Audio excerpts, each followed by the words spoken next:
जय हिंद आप सभी को। मैं अंतिम तिवारी अपने यूट्यूब चैनल ज़िंदगी में आप सभी का स्वागत करता हूं। लेक्चर नंबर 4 में हम लोग सीखेंगे प्रेजेंट इंडेफिनिट टेंस के बारे में, जिसे सिंपल प्रेजेंट के नाम से भी जानते हैं। टेंस 3 प्रकार के होते हैं: present tense, past tense, future tense. Lecture number 1, lecture number 2, lecture number 3 अगर आप लोग नहीं देखे हैं तो क्रमशः वहाँ पे प्लेलिस्ट बना हुआ है एप्पल के नाम से, आप वहाँ पे जा कर के क्रमशः देख सकते हैं, जिससे आपको टेंस समझने में कोई डाउट ना हो। तो आइए आज हम लोग प्रेजेंट टेंस के बारे में पढ़ेंगे। इसके 4 पार्ट होते हैं: present indefinite tense, present continuous tense, present perfect tense and present perfect continuous tense. तो सबसे पहले हम लोग सीखेंगे प्रेजेंट इंडेफिनिट टेंस। तो आइए देखते हैं।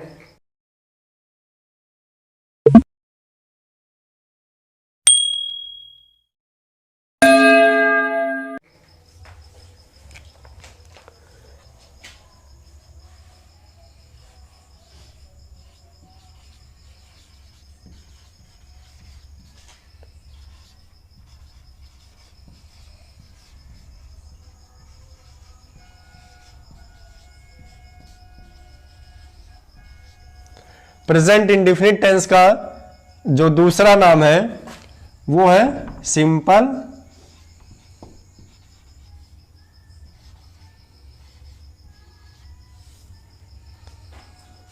प्रेजेंट। क्या है बच्चों? Simple present. देखिए, सबसे पहले इसकी हम लोग पहचान देखते हैं कि पहचान क्या है।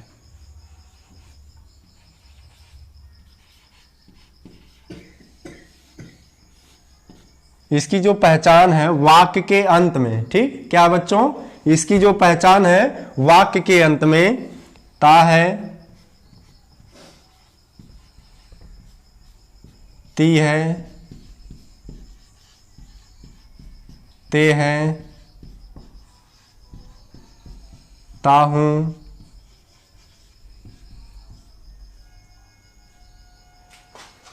इत्यादि।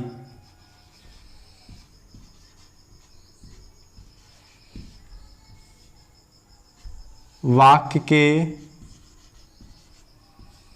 अंत में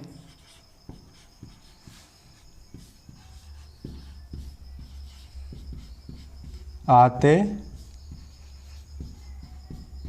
क्या है बच्चों? जिन वाक्यों के अंत में ता है, ती है, ते है, ता हूं इत्यादि वाक्य के अंत में आते हैं, प्रेजेंट इंडेफिनिट टेंस कहलाता है। देखिए, हम शॉर्ट नोट बनाएंगे और पीडीएफ में हम आपको नोट्स इसका दे देंगे, वहां से जाकर के आप लिंक में जाकर के देख सकते हैं और वहां से नोट्स तैयार कर सकते हैं। तो यहाँ पे आप लेक्चर वाइज देखते चलिए। जैसे है क्या, एक एग्जाम्पल लेते हैं। नैना फूल तोड़ती है। क्या है बच्चों? नैना फूल तोड़ती है। अब देखिए, इसके अंत में ती है आ गया। क्या आ गया? ती है। तो हम कह सकते हैं ये प्रेजेंट इंडेफिनिट टेंस का है, क्योंकि हम पढ़ चुके हैं इसकी जो पहचान है ता है, ती है, ते है आता है, तो वो प्रेजेंट इंडेफिनिट टेंस का कहलाता है। अब देखिए, इसका अनुवाद हम कैसे करेंगे? ठीक, रूल। क्या है बच्चों? इसका रूल क्या है? सबसे पहले हम सब्जेक्ट रखते हैं। क्या रखते हैं बच्चों? सब्जेक्ट। इसके बाद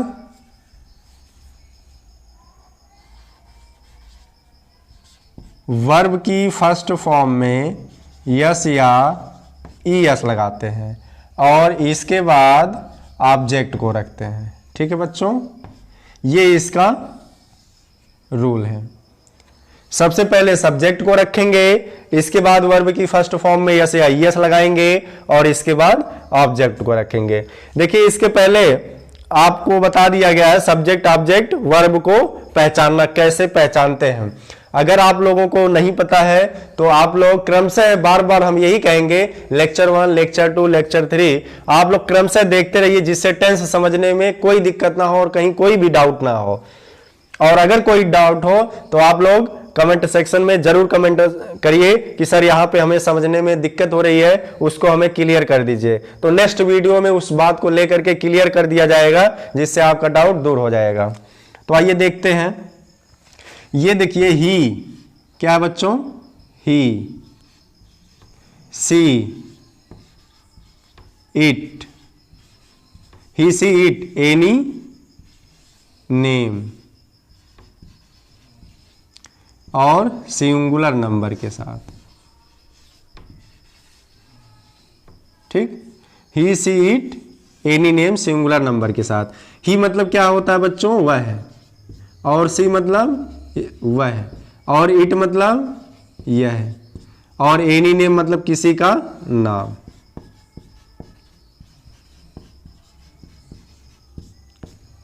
ठीक, अगर ये होता है तो वर्ब की फर्स्ट फॉर्म में यस या ईएस लगाएंगे। ओके। और अगर आई, वी, यू, दे, ठीक, प्लूरल क्या है? प्लूरल बहुवचन है, तो इसके साथ यस या ईएस नहीं लगाते हैं। ये ध्यान रहे, शार्ट में बता रहे हैं आपको, जिससे आपको जल्दी समझ में आ जाए। आई मतलब मैं, वी मतलब हम, और ज़्यादा दिक्कत भी ना हो आपको समझने में। यू मतलब तुम, क्योंकि जब याद ज़्यादा करना पड़ता है तो फिर भूल जाता है, इसलिए आपको शार्ट में यहाँ बता दे रहे हैं। ही मतलब वह, सी मतलब वह, इट मतलब यह, एनी नेम मतलब किसी का नाम और सिंगुलर नंबर हो तो वर्ब में यस या ईएस हम लगाते हैं। और अगर आई, वी, यू, दे बहुवचन है तो हम यस या ईएस नहीं लगाएंगे। इसको आप नोट कर लीजिए, फिर इसको हम मिटा देते हैं। ठीक है, नोट कर लिए होंगे। देखिए, अगर अभी भी आप कॉपी पेन और लेकर के नहीं बैठे होंगे तो अभी वीडियो रोक करके आप लोग कॉपी पेन ले लीजिए और जैसे मैं पढ़ा रहा हूं स्टेप बाय स्टेप पढ़ते चलिए और लिखते चलिए। देखिए, अब क्या है? ये नैना है। क्या है? नैना। तो नैना एक नेम है। आपको यहां पे हम क्लियर कर देना चाहते हैं। अगर आपको डाउट हो रहा है कि सब्जेक्ट, ऑब्जेक्ट, वर्ब क्या है, इसके पहले बताया जा चुका है, एक बार फिर से मैं आपको पुनः बता दे रहा हूं। जैसे जो नाम होता है, चाहे रीता हो, चाहे गीता हो, चाहे संगीता हो, चाहे राम हो, चाहे श्याम हो, चाहे मोनू हो, ठीक है, तो ये सब नाम जो होगा ये सब्जेक्ट कहलाएगा बच्चों। और दूसरी बात क्या होता है, अगर सेंटेंस कोई दिया गया है, सब्जेक्ट ऑब्जेक्ट पहचानना है, तो सबसे पहले ये देखेंगे कि उसमें कौन सा काम हो रहा है। तो इस वाक्य में तोड़ने का काम हो रहा है। नैना फूल तोड़ती है, कौन सा काम हो रहा है? तोड़ने का काम हो रहा है। अगर हम क्रिया पहचान जाएंगे तो सब्जेक्ट और ऑब्जेक्ट को पहचानने में दिक्कत नहीं होगी। तो आप वर्ब पहचान लिए होंगे। वर्ब के पहले आप लगा देंगे कौन। कौन तोड़ती है? तो आंसर में आएगा नैना। तो नैना क्या हो जाएगा बच्चों? सब्जेक्ट। क्या हो जाएगा? सब्जेक्ट।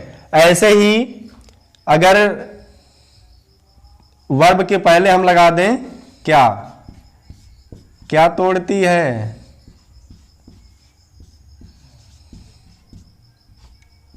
क्या तोड़ती है, तो आएगा आंसर में फूल।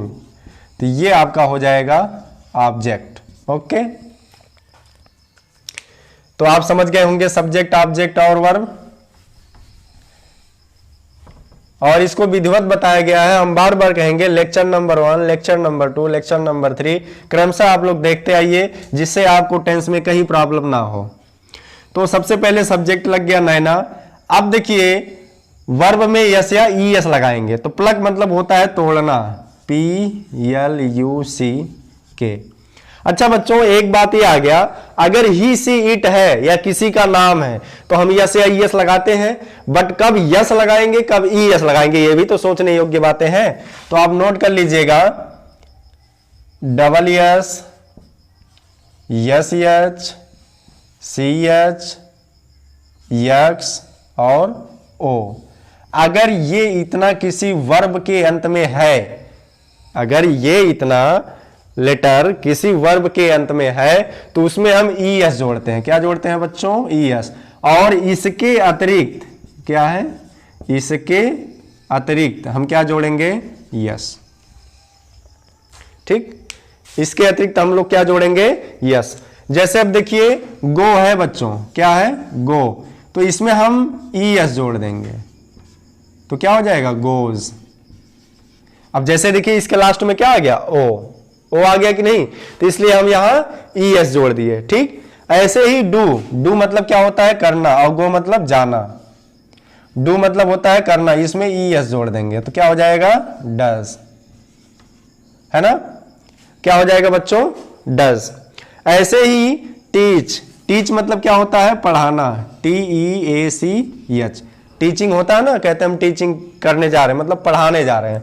तो ऐसे टीच मतलब क्या होता है? पढ़ाना। अब देखिए यहां CH आ गया तो क्या जोड़ेंगे हम इसमें? TEACHES। तो ये हो जाएगा टीच।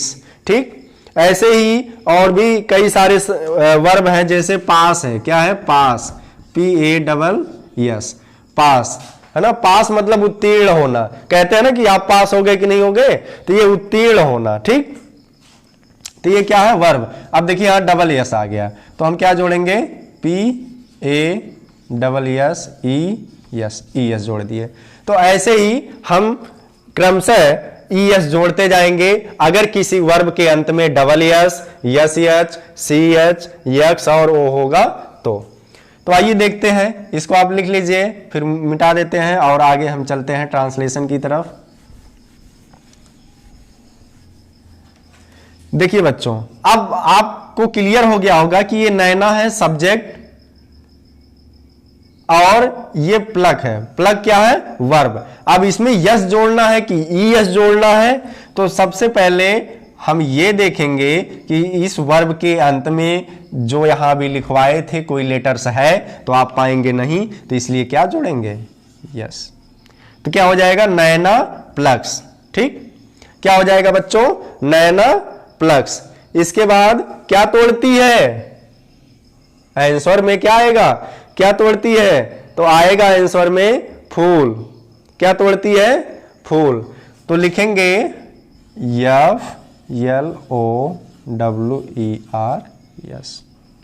अब ये आपका ट्रांसलेशन क्लियर हो गया। ये आपका सब्जेक्ट हो गया। एक बार फिर देख लीजिए, ये वर्ब की फर्स्ट फॉर्म में हमने यस जोड़ दिया और ये आपका ऑब्जेक्ट हो गया। सब्जेक्ट मतलब कर्ता होता है, जो कार्य को करता है, और ये प्लग ये वर्ब होता है, और ये फ्लावर्स आपका यहाँ पे ऑब्जेक्ट है। देखिए 4 तरीके से वाक्य आपको टेंस टेबल में बताए जाएंगे, जैसा कि इसके पहले लेक्चर में बताया जा चुका है। तो इसे हम क्या बोलते हैं? अफर्मेटिव। क्या बोलते हैं बच्चों? अफर्मेटिव।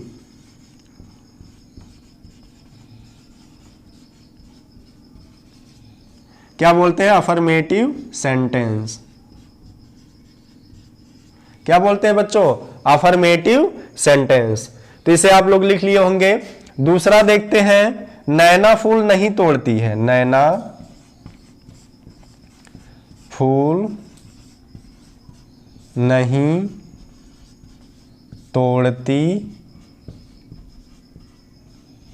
है। क्या है बच्चों? नैना फूल नहीं तोड़ती है। अब देखिए निगेटिव बन गया, नकारात्मक बताया गया है ना। जिस वाक्य में काम को नकारा जाए, मतलब काम का ना होना पाया जाए, उसे हम कहते हैं निगेटिव सेंटेंस। क्या बच्चों कहते हैं? Negative sentence. इसे बोलेंगे साधारण वाक्य हिंदी में, और इसे बोलेंगे नकारात्मक वाक्य।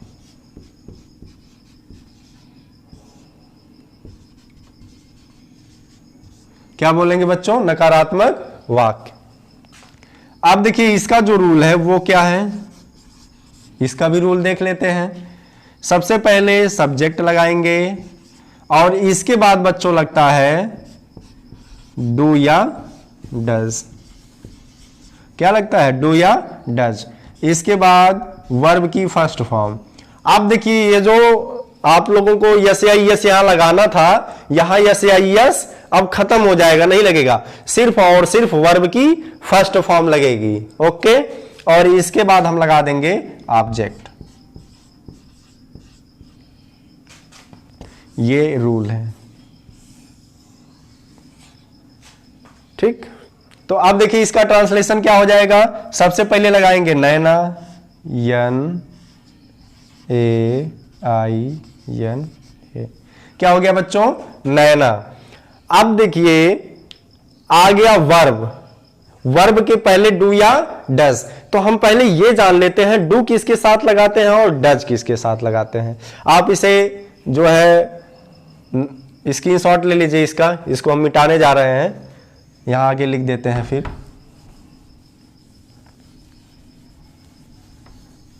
देखिए ही, सी, इट, एनी नेम, इनके साथ हम प्रयोग करते हैं डज का। किसका बच्चों? डज का। और देखिए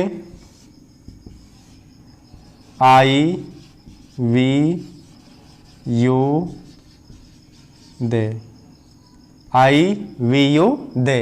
और बहुवचन के साथ हम किसका प्रयोग करते हैं? डू का। और ये एक वचन रहेगा, है ना, एक वचन, और ये बहुवचन। ये एक वचन है और ये बहुवचन है, ठीक।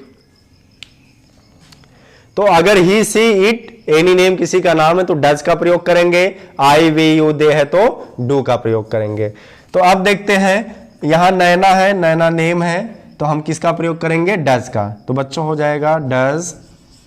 इसके बाद अब देखिए एक बात और है, ये निगेटिव है तो इसी के पहले हम नॉट लगाएंगे। क्या लगाएंगे? नॉट लगाएंगे। फिर वर्ब की फर्स्ट फॉर्म लगाएंगे और इसके बाद ऑब्जेक्ट लगाएंगे, है ना। तो डज के बाद लग जाएगा नॉट। इसके बाद वर्ब है तोड़ना तो प्लक, PLUCK। इसके बाद ऑब्जेक्ट है फ्लावर। तो यहां तक क्लियर हो गया होगा आपको। रूल आप एक बार फिर से चेक कर लीजिएगा। सब्जेक्ट डू या does plus not plus verb की फर्स्ट फॉर्म और ऑब्जेक्ट। तो यहां तक आप लोग लिख लीजिए, फिर चलते हैं आगे की तरफ।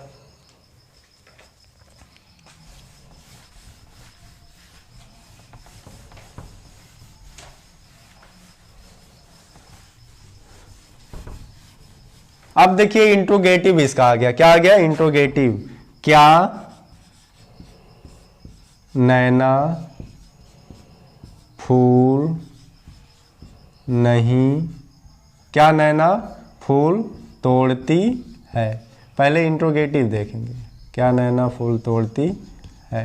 तो यहां क्वेश्चन मार्क लगता है। क्या लगता है बच्चों? क्वेश्चन मार्क, क्योंकि प्रश्न पूछा जा रहा है। तो सबसे पहले हम रूल में क्या लगाएंगे, इसमें जो डू या डज होता है बच्चों वही पहले आ जाएगा, डू या डज। इनमें से एक लगाएंगे। इसके बाद सब्जेक्ट होता है, इसके बाद वर्ब की फर्स्ट फॉर्म होता है, इसके बाद ऑब्जेक्ट होता है बच्चों। वीडियो के अंत तक बने रहिएगा जिससे प्रेजेंट इंडेफिनिट टेंस आप लोगों को पूरा अच्छे से समझ में आ जाए। और कोई भी डाउट हो तो कमेंट सेक्शन में जरूर आप लोग कमेंट में बताइए, जिससे नेक्स्ट वीडियो में आप लोगों का डाउट क्लियर किया जा सके। तो सबसे पहले क्या लगाएंगे? सब्जेक्ट के अकॉर्डिंग डज, क्योंकि यहां नैना है तो लगेगा डज, नैना। इसके बाद वर्ब क्या है बच्चों? तोड़ना, तो लगेगा प्लक। इसके बाद क्या? फ्लावर, ऑब्जेक्ट, ठीक। अब यहां क्वेश्चन मार्क। और चौथा जो वाक्य है वो है क्या नैना फूल नहीं तोड़ती है। क्या बच्चों, क्या नैना फूल नहीं तोड़ती है? तो फिर क्वेश्चन मार्क। अब देखिए इसमें प्रश्नवाचक भी है, नकारात्मक भी है, ठीक। तो दोनों रूल फॉलो हो रहा है। तो लिखेंगे डू या डज, और इसमें लगाएंगे सब्जेक्ट, फिर लगाएंगे नॉट, फिर लगाएंगे वर्ब की फर्स्ट फॉर्म, और इसके बाद लगाएंगे ऑब्जेक्ट। अब देखिए यहाँ लास्ट में क्वेश्चन मार्क। तो क्या हो जाएगा, does Naina, does Naina not plug, बाकी वैसे ही सब करते जाएंगे, फ्लावर। ये देखिए डू या डज में से लगा दिए, ये सब्जेक्ट आपका हो गया, ये निगेटिव है तो नॉट लगा दिए, ये वर्ब हो गया, और ये बच्चों ऑब्जेक्ट हो गया। तो यहां तक आपको क्लियर हो गया होगा। ये देखिए इसको इंट्रोगेटिव बोलते हैं। क्या बच्चों बोलते हैं? इंट्रोगेटिव।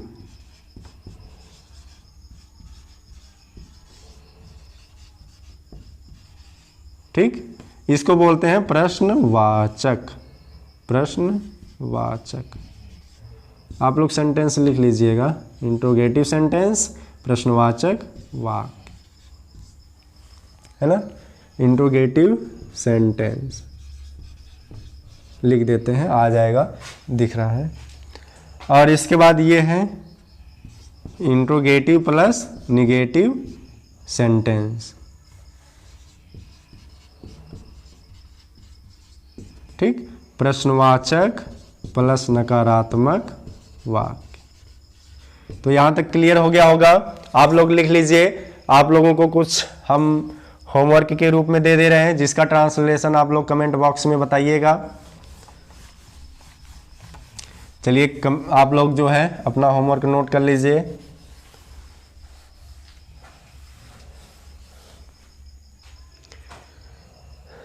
तुम नदी में तैरते हो। तुम नदी में तैरते हो। क्या बच्चों? तुम नदी में तैरते हो। और दूसरा है सूरज पूरब में निकलता है। सूरज पूरब में निकलता है। तीसरा है वे मेरे साथ बाजार जाते हैं। वे मेरे साथ बाजार जाते हैं। क्या है बच्चों? वे मेरे साथ बाजार जाते हैं। इसके बाद बढ़ई एक मेज बनाता है। बढ़ई एक मेज बनाता है। और इसके बाद नेक्स्ट क्या है? लड़के कक्षा में शोर मचाते हैं। लड़के कक्षा में शोर मचाते हैं। 1 2 3 4 5 ये 5 जो है सेंटेंस है। थोड़ा थोड़ा हिंट दे देते हैं कैसे ट्रांसलेशन होगा। सबसे पहले आप लोग इसमें सब्जेक्ट ऑब्जेक्ट वर्ब पहचानिएगा, और वाक्य में कहीं भी हो सबसे पहले वर्ब पहचानिएगा, फिर और सब्जेक्ट ऑब्जेक्ट। देखिए मे के लिए इन का प्रयोग होता है, ठीक। और इसके बाद जो मीनिंग है रिवर मतलब होता है नदी। फिर दूसरा है सन। सन मतलब होता है सूरज, और ईस्ट मतलब पूर्व में, और राइज मतलब होता है निकलना, ठीक। इसके बाद है साथ के लिए विथ का प्रयोग होता है, ठीक। और जब हम कहीं जाते हैं, कहीं से जुड़ते हैं, तो टू का प्रयोग होता है। तो इसमें ये विथ का प्रयोग हो जाएगा, टू का प्रयोग हो जाएगा, ठीक। और इसके बाद बढ़ई एक मेज बनाता है, तो मेज बनाता है, इसके लिए मेक का प्रयोग करेंगे, है ना। और इसके बाद लड़के कक्षा में शोर मचाते हैं, तो शोर मचाने के लिए मे का नॉइस का प्रयोग करेंगे।